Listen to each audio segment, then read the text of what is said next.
ձեզ հետ։ Իսկ հարցերս հետևյալի մասին են։ Նախ բնական է, որ այսօր շատերը հոգնել են այս սուպեր վարչապետական համակարգից եւ անբնական իշխանության կենտրոնացում է տեղի ունեցել մի անձի ձեռքում։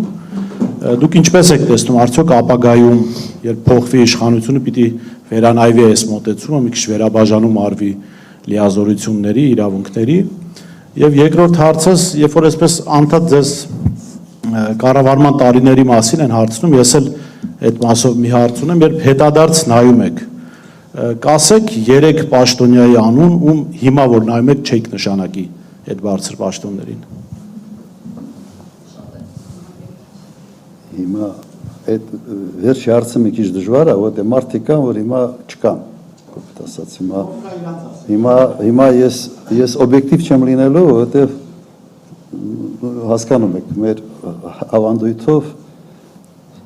գնացածների մասին կամ լավ կամ ոչինչ, հիմա, բայց նաև այդպիսի վիճակներ ունենք,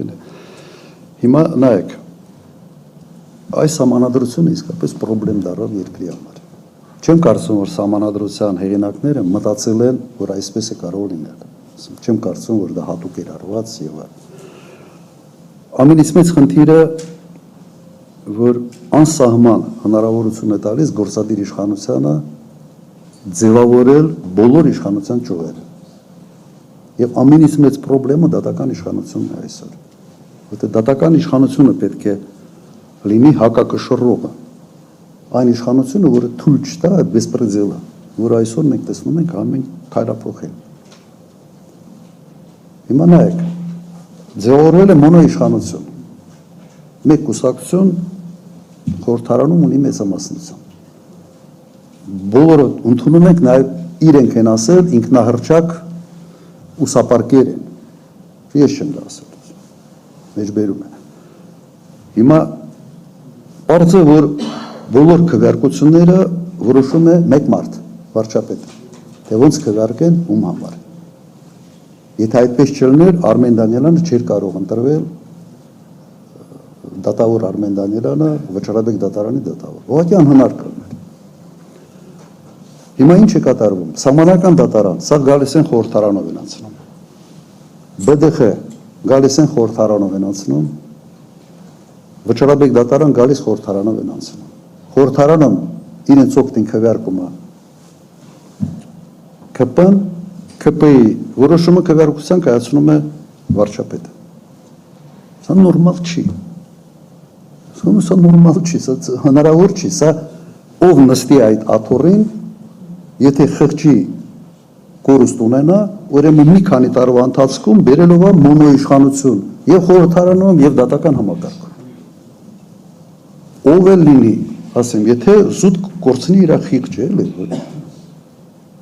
Հիմա քանի որ Նիկոլ Փաշինյանը խիղճ չի ունեցել ընդհանրապես, ինքը ստացել է մի շատ պարատ հող եւ հնարավորություն այդ մոնոիշխանությունը բոլոր ճյուղերում ձևավորելու։ Հիմա ինչ է կարելի անել։ Ես այո, այստեղ ունեմ շատ կոնկրետ առաջարկ։ Իհարկե պետք են համանadrական բարեփոխումներ։ Հիմա կարելի է անցնել կիսանախագահականի, բայց սա կարող է կտրուկ քայլ է եւ քաղաքական դաշտում կարող է շատերը սա չընդունեն, որովհետեւ sense կիսանախագահականը ենթադրում է որոշակի ազնվորվածություն նախագահի, իսկ սա sense ոչ բոլորն են սա ընդունում,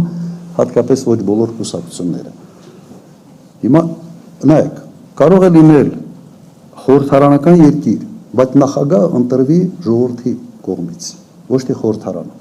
Սա այն մոդելն է, որը եվրոպական, արևելյան Եվրոպայի երկրների մեծամասնությունը այդպես են աշխատում։ Լեհաստան, Չեխիա,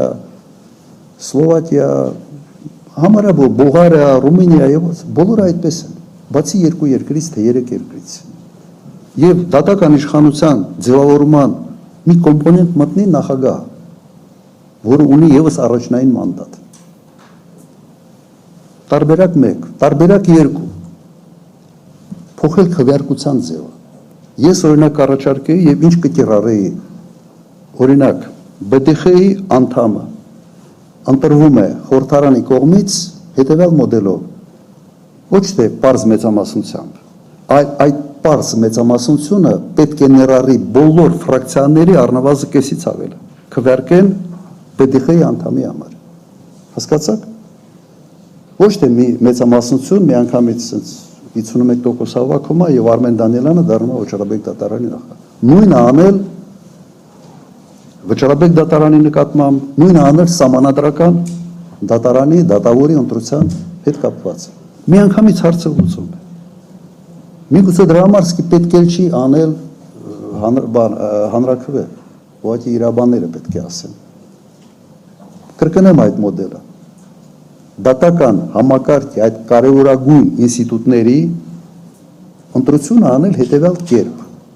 Իրենք պետք է հավաքեն ոչ թե պարզ միայն մեծամասնություն 51%, բայց բոլոր ֆրակցիաների կեսից ավել։ Եվ այդ դեպքում ստիպված բերելու ես դատավորների անուններ, որոնք հարգանք են վայելում։ Հիմա հարգանք վայելող համակարգում դատավորները բոլորը կամ գործից ազատված են եւ բանը Եվրոդատարանում հերթ են կանգնած, թե իրենց որոշումները երբ ալին։ Շատ պարզ լուծում է։ Հնարավոր է դա անել։ Հենց հաջորդ օրը, եթե սահմանադրական բարեփոխումների հետ, եթե հանրաքվեի կարիք չկա։ Անելու ենք, այո, անելու ենք։ Եթե մենք գանք, այո, առաջի քայլերից մեկը սա է լինելու։ Ոչ թե ասելու եմ, այդ լավ էլ կոստյում է, այդ կոստյումն էլ ես չեմ հագնելու, օրինակ, եթե մեր քաղաքական ուժը հաղթի այս ընտրություններում։ Այն հիմա հրապարակային եմ ասում։ Որտե սա ձև չի, որ մեկ մարդը ինչ ուզի անի։ Այս սահմանադրությունը բռնապետ կերտելու սահմանադրություն է։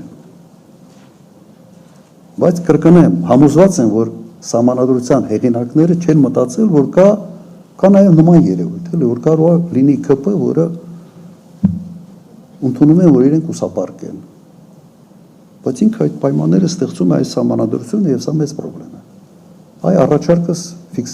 ֆիքսենք եւ նաեւ կփորձեմ դա մեր նախընտրական ծրագրում արձանագրել։ Շատ կոնկրետ։ Հանրային նշանակումների մասով անուն չհիշեց։ Ինչ։ Նախկին նշանակումների մասով անուն չհիշեց։ Նայ, մենք բայց ես միգուցե փորձեմ սկզբունքով ավելի մոտենալ հարցին։ Նայեք, օրինակ ոստիկանապետ Հայկ Կարությունյան մահացել է, հիմա չկա։ Փայլուն մարդ էր, ազնվագույն։ Որևէ մեկը չի կարող որևէ բան կպցնի Հայկ Կարությունյանին այսօր։ Հայկ Կարությունյանը ոստիկանապետ է աշխատել 99 թվականից մինչև 2008 թվականը։ Քանի տարի։